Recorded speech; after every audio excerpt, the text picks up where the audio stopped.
महाराष्ट्र धर्मस्वातंत्र्य अधिनियम 2026 आजपासून राज्यात लागू झालाय। सक्तीच्या धर्मांतराला आळा घालण्यासाठी कठोर तरतुदी यामध्ये करण्यात आलेल्या आहेत। फसवणूक, प्रलोभन दाखवून होणाऱ्या धर्मांतराला रोखण्यासाठी हा कायदा तयार करण्यात आलाय आणि त्याची अंमलबजावणी आता सुरू होईल। राज्यात आजपासून सक्तीच्या धर्मांतराला आळा घालण्यासाठी कठोर तरतुदी यात करण्यात आल्या आहेत। या सगळ्या संदर्भात अधिकची माहिती जाणून घेऊयात। प्रतिनिधी अभिजित पाटील आपल्यासोबत आहेत। अभिजित, यापूर्वी सातत्यानं ज्या सगळ्या विविध घटना समोर आलेल्या होत्या त्यानंतर सरकारनं कठोर पावलं उचलली आणि राज्यात जो आजपासून हा महाराष्ट्र धर्मस्वातंत्र्य अधिनियम कायदा लागू होतोय त्यामध्ये नेमक्या कोणकोणत्या तरतुदी आहेत?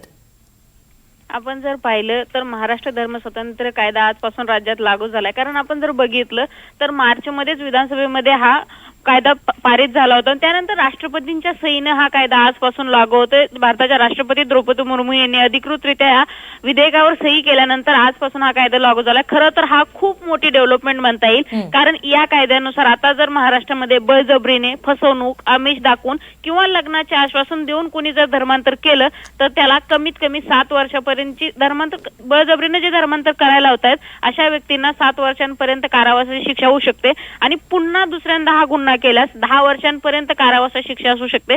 तसंही ज्या व्यक्तीला धर्मांतर करायचं आहे अशा व्यक्तीला धर्मांतर करण्यापूर्वी जिल्हा दंडाधिकाऱ्यांना म्हणजे जिल्हाधिकारी यांना 60 दिवस आधी सूचना देणं बंधनकारक असणार आहे। त्यामुळे जर कुणी व्यक्ती म्हणाला की मी स्वतःहून धर्मांतर करतोय, माझी काही अडचण नाही, मात्र स्वतःहून जरी धर्मांतर करायचं असेल तरी 60 दिवस आधी सूचना देणं जिल्हाधिकाऱ्यांना कायदेशीररित्या बंधनकारक असणार आहे। तसेच या धर्मांतरित करत असताना व्यक्तीचे पालक, भावंडे आणि इतर नातेवाईक आहेत त्यांना तक्रार करण्याचा अधिकारही देण्यात आलाय। म्हणजे त्याचे पालक याविरुद्ध तक्रार करू शकतात जर कोणी असं धर्मांतर करत असेल तर।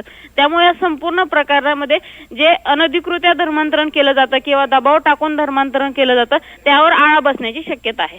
निश्चित, धन्यवाद सविस्तर माहितीसाठी।